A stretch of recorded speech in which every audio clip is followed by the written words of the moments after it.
जय Shri Shyam. Welcome back to my channel honey bee blogs. वैसे आज मैं कोई ब्लॉग लेके नहीं आई हूँ। आज मेरा कुछ टॉपिक अलग है और मेरा टॉपिक है स्टडी से रिलेटेड, क्योंकि अभी मैंने रिसेंट में रीट मेंस का एग्ज़ाम दिया था। तो मैंने उसके लिए 2 महीने लाइब्रेरी ज्वाइन करी। मैंने 2 महीने ही पढ़ाई करी। हाँ, 2 महीने बहुत अच्छे से करी मैंने। तो पढ़ाई करने के दौरान जो मैंने एक्सपीरियंस किया और पेपर अटेम्प्ट करने पे जो मैंने एक्सपीरियंस किया, तो वो एक्सपीरियंस मैं आपके साथ शेयर करना चाह रही हूँ। मतलब उसके दौरान बहुत सारी गलतियाँ होती हैं जो मैंने खुद नहीं करी या जो दूसरे करते हैं, तो मेरा मन किया है कि वो मैं आपके साथ शेयर करूँ ताकि आप लोग करने से बच सको। और अगर आपको बेनिफिट होता है तो बहुत अच्छी बात है ना। तो मेरा मन किया कि मैं आप सबको बताऊँ। तो मैंने 2 महीने लाइब्रेरी ज्वाइन करी। बच्चा छोटा है, रिस्पॉन्सिबिलिटीज़ बहुत है, ज़्यादा दिन नहीं कर पाई। पर 2 महीने मैंने मन लगा कि बहुत पढ़ाई करी। मेरा सिलेक्शन नहीं हुआ वो एक बात अलग है, अगर हो भी जाता तो मैं दुगनी कट ऑफ में आ जाती, बाद में निकल जाती, या खैर जो भी इश्यूज होते हैं। लेकिन मैं इस टॉपिक पे डिस्कस नहीं कर रही, मैं सिर्फ टॉपिक ये डिस्कस करने आई हूँ एक्सपीरियंस के बारे में। मैंने क्या क्या एक्सपीरियंसेस किए, दूसरों को देख के भी किया, खुद की गलतियों से भी किया, तो इस टॉपिक पे बात करने आई हूँ। 2 महीने लाइब्रेरी ज्वाइन करी। तो मैं लाइब्रेरी ज्वाइन करने का सबसे बड़ा बेनिफिट ये होता है कि वहाँ हमें पढ़ने के लिए सेल्फ मोटिवेशन मिलता है। मतलब जब दूसरों को देखते हैं ना कि यार सब पढ़ रहे हैं और मैं नहीं पढ़ रहा, या सब पढ़ाई में लगे हुए हैं, मेरा पढ़ाई में मन कम है, सब सर झुका के बस किताबों में लगे हुए हैं और मेरा ध्यान इधर से उधर भटक रहा है। तो ऐसा होता नहीं, यार सब पढ़ रहे हैं मुझे भी पढ़ना है, सब कर रहे हैं मुझे भी ऐसा ये काम कर लेना है, मुझे इस बार पेपर क्लियर कर देना है, मुझे पेपर इस बार क्रैक करना है। लेकिन तो सबका अपने आप मोटिवेशन मिलता है कि नहीं हमें ये काम करना है। तो ये बेनिफिट है लाइब्रेरी में पढ़ने का, क्योंकि हमें सेल्फ मोटिवेट होने का मौका मिलता है। वहाँ पे हम सेल्फ मोटिवेट होते रहते हैं, अपने आप से दूसरों को देख के मोटिवेट होते हैं।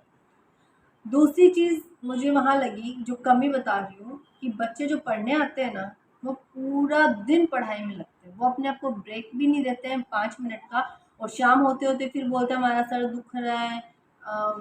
अजीब सा हो जाता है उनको, बोला सर दुखने लग गया, मन नहीं लग रहा, क्योंकि आपको पढ़ते पढ़ते एक टाइम ऐसा आ जाता है कि हमारा दिमाग काम करना बंद कर देता है।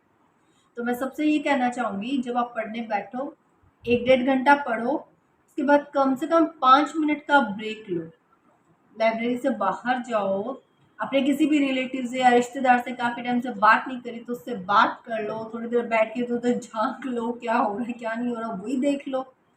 पर हर 1 डेढ़ घंटे में कम से कम अपने आप को 5 मिनट का ब्रेक ज़रूर दो, ताकि आप फ्रेश हो जाओ दोबारा पढ़ने के लिए। और कई लोग क्या 4 4 5 5 घंटे लगातार पढ़ते रहते हैं, फिर लास्ट में एक टाइम ऐसा आ जाता है दिमाग काम करना बंद कर देता है, और उनका जो भी पढ़ा हुआ है वो सब एकदम मिक्स हो जाता है, पता ही नहीं चलता उन्होंने क्या पढ़ा और क्या नहीं पढ़ा। ऐसा ना करें, अपने आप को बीच बीच में 5 मिनट का टाइम ज़रूर दें अपने आप को फ्रेश करने के लिए। तीसरी चीज़ मैं ये बोलना चाहूँगी, ये भी मतलब बेनिफिट तो नहीं है, नुकसान भी नहीं है, पर थोड़ा सा आप फंसो मत इस चीज़ के लिए, इसलिए बोल रही हूँ।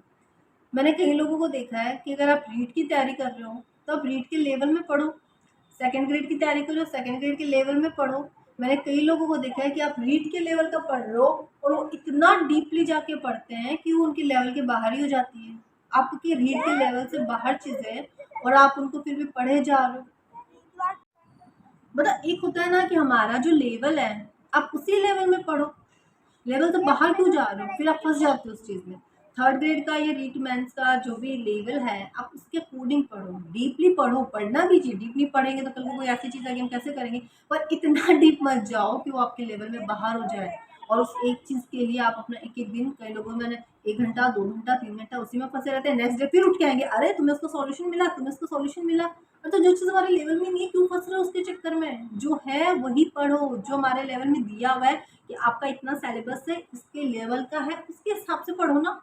ज़्यादा डीप क्यों जा रहे हो आप, मत जाओ इतना डीप। मैंने एक दो ऐसे क्वेश्चंस के वो बुकलेट देखे, मतलब क्वेश्चंस की सीरीज देखी कि जो लेवल से बाहर ही लग रही है मेरे को। वो सॉल्यूशन एक बार तो उन्होंने, या किसी कोचिंग वाले ने जिसने वो बुकलेट जारी की उसने एक बार तो करवा दी, लेकिन नेक्स्ट टाइम जब बच्चे करने बैठते हैं उनको समझ ही नहीं आता कि कैसे क्या हो गया। और वैसे क्वेश्चंस आज तक मैंने रीट का पहले भी 2 बार एग्जाम दिया, मैं सेलेक्ट नहीं हो पा रही, मेरी कमी है, मेहनत में कमी है शायद, शायद क्या है ही। लेकिन वैसे क्वेश्चंस आज तक आए ही नहीं है, और आप ऐसे उठा उठा के दे रहे हो जिनको करने में डायरेक्ट मेथड से तो करने का तुक्की सवाल ही नहीं बैठता, कि उसको समझ ही नहीं आ रहा हम कैसे करें। और बाय फॉर्मूला या कुछ लगा के या उस मेथड से चलते हैं, उतने याद ही नहीं रहते यार। क्योंकि लास्ट टाइम एग्जाम के टाइम में इतना प्रेशर होता है, जहाँ हमें पता है कि यहाँ फॉर्मूला लग रहा है लेकिन वहाँ दिमाग ही नहीं चलता हमारा फिर उस टाइम। इतना डीप मत पढ़ो, लेवल में रह के पढ़ो अपना। ये हो गया जो मैंने लाइब्रेरी में एक्सपीरियंस किया, लेकिन वो बहुत अच्छा टाइम भी होता है, मज़ा आता है। अगर मन लगा के पढ़ते ना तो ऐसा लग रहा है एक बार तो जिम्मेदारी से पीछे तो छूट गया, बस सुबह जाओ बैठो पढ़ो, शाम को आराम से उठ के आओ। मेरे पापा तो बेचारे खाना देने आते थे, फिर शाम को चाय देने आते थे। मस्त टाइम था वो। फिर पेपर अटेम्प्ट करने की कुछ बातें बताती हूँ। मतलब मैंने जो बेवकूफ़ी करी, तो मैं सबसे कहूँगी वैसी बेवकूफ़ी कभी ना करे।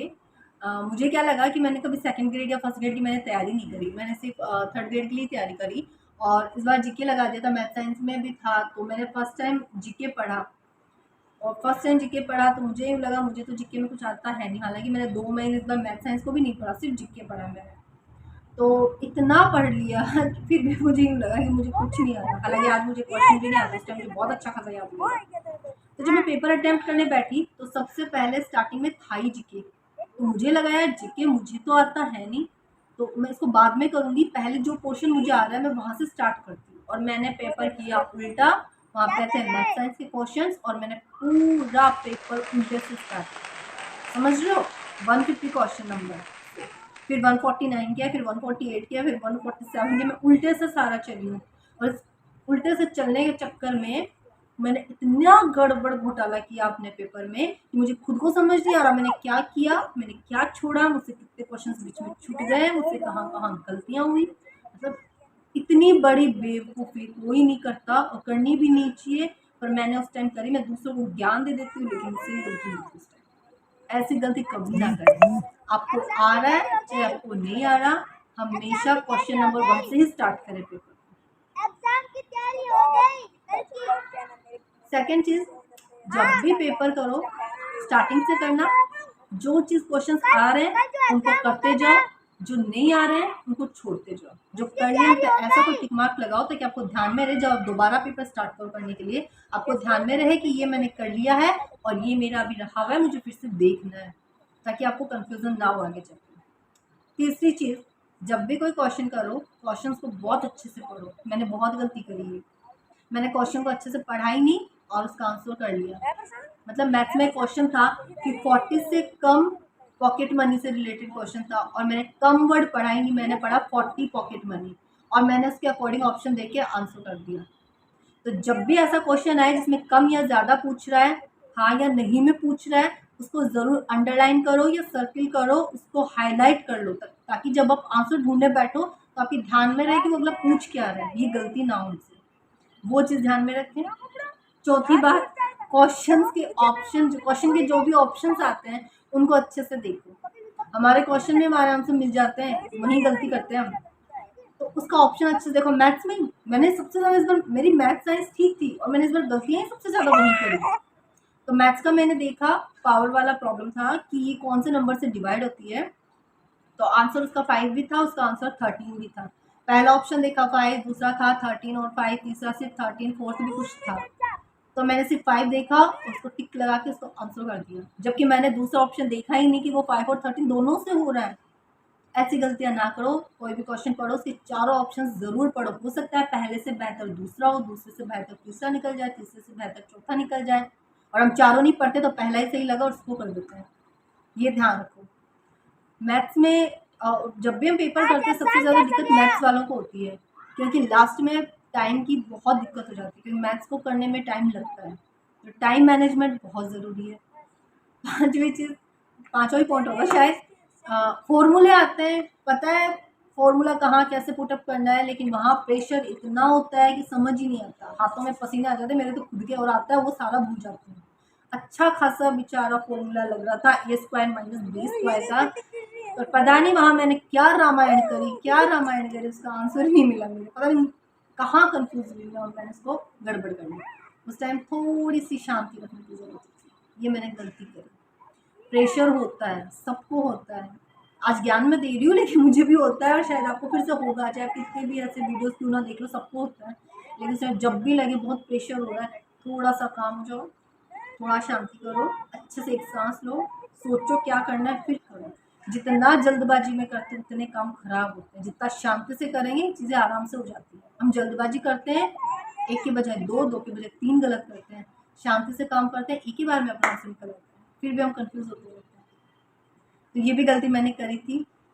और पेपर उल्टा करने के चक्कर में मैंने कम से कम 7 से 8 क्वेश्चंस अपनी गलती से ही, अपनी गलतियों से ही मैंने गलत कर लिए। वो ना करती तो शायद आज मैं सेलेक्ट हो जाती। तो मैंने अपनी ही गलतियों से, छोटी छोटी मिस्टेक है वो, छोटी छोटी मिस्टेक है, लेकिन वो हमें ले डूबती है। तो ये मैंने एक्सपीरियंस किया, इसलिए मैं बता रही हूँ कि आप ऐसी गलतियाँ ना करें, हो उतना इन गलतियों से बचें। लाइब्रेरी का एक्सपीरियंस मैंने बता दिया। पेपर अटैम्प्ट करने में मैंने क्या क्या गलतियाँ करी, ऐसी गलतियाँ ना करें। और सबसे मोस्ट तो पेपर शुरू से स्टार्ट करें, बीच में से, पीछे से, ऐसा कचरा ना करें पेपर का। और पेपर बहुत थोड़ा शांति से पढ़ो, थोड़ा शांति से पढ़ना चाहिए। और मैं जीके से जितना डरी, जीके उतनी नहीं आई थी, फिर भी मैंने बहुत मिस्टेक करी। और मेरा एक पॉइंट और एक मानना है कि जो चीज़ हमें नहीं आती ना, कि नहीं हो रहा, सब कोशिश कर ली फिर भी नहीं हो पा रहा, तो फिर उसको छोड़ दो। मैं उस चक्कर में मैं नहीं फंसती, मुझे नहीं आता ना कि ये चीज़ मुझे नहीं समझ आ रही, फिर मैं उसे छोड़ देती हूँ और आगे बढ़ जाती हूँ। छोड़ो यार, नहीं आ रहा, टाइम वेस्ट मत करो, आगे बढ़ो। मैं हमेशा ही सोचती हूँ। तो अगर आपको अच्छा लगे तो ये पॉइंट मानिएगा कि जो चीज़ समझ में आ ही नहीं रही, कोशिश करने के बावजूद नहीं आ रही है, तो उसके लिए टाइम खराब मत करें, आगे बढ़ते जाए, दूसरी चीज़ पे हाथ डालो, फिर एक ही चीज़ पे फंस के मत करो। तो ये मेरे थोड़े से कुछ एक्सपीरियंस थे लाइब्रेरी से रिलेटेड, पेपर अटेम्प्ट करने से रिलेटेड, जो मैंने आपसे शेयर किए। हाँ, एक पॉइंट और, जो क्वेश्चंस डिलीट हुए उनको लेके मैं बोलना चाहूँगी कि भैया आप पेपर सेट करने वाले इतने बड़े बड़े आप लेक्चरर, प्रोफेसर जो भी होंगे, आप लोग को जब पेपर क्वेश्चंस डिलीट ही करने होते हैं तो आप ऐसे देते क्यों हैं? आप इतनी बड़ी पोस्ट पे बैठे हो, आपको ये नहीं पता कि अगर कोई क्वेश्चन अगर डाउटफुल है तो आप उनको देते क्यों हो पेपर में, ताकि आपको डिलीट करना पड़े? डाउटफुल है तो फिर आप दो ही मत, ऐसे क्वेश्चन पुटअप करो ना जो 200% सही हो, जिसपे कोई भी आपत्ति आ ही नहीं सकती, ऐसे क्वेश्चन डालो ना। क्योंकि इस चक्कर में दूसरे खराब हो जाते हैं बच्चे। आपने एक फॉर्मूला सेट कर दिया, क्वेश्चंस डिलीट हुए, फिर भी आपने फॉर्मूला सेट कर दिया, तो भाई साहब जिसको 8 नंबर मिल रहे थे उस फॉर्मूले से उसको 3 नंबर मिल रहे हैं, जिसको 0 मिल रहे थे उसको 3 मिल रहे हैं, वो सेलेक्ट हो जाएगा, वो बेचारे 8 नंबर की जगह 3 मिल के वो रिजेक्ट हो जाएगा। तो ये थोड़ी सा उन लोगों को भी ध्यान रखना चाहिए, बच्चों के फ्यूचर से खिलवाड़ हो जाता है इस चक्कर में। हो जाता नहीं है, हुआ है, एक्चुअल में हुआ है। मेरे खुद के 4 क्वेश्चंस डिलीट हो गए, जो मैंने सही किए थे मेरे को डिलीट हो गए। तो क्वेश्चंस ऐसे पुटअप करो भाई कि जिसके आंसर में आपको कहीं कोई डाउट ही ना हो, जिसके सोर्स में आपको कहीं कोई डाउट ही ना हो, ऐसे क्वेश्चंस डालो। इतनी बड़ी गलतियां इतनी बड़ी पोस्ट पे बैठ के वो लोग कैसे कर सकते हैं, मुझे समझ नहीं आती। तो ये था मेरा आज का वीडियो। अच्छा लगा हो लाइक करिएगा, सब्सक्राइब नहीं किया है चैनल को तो मेरे चैनल को सब्सक्राइब करिएगा, कमेंट करिएगा, शेयर करिएगा। जय श्री श्याम।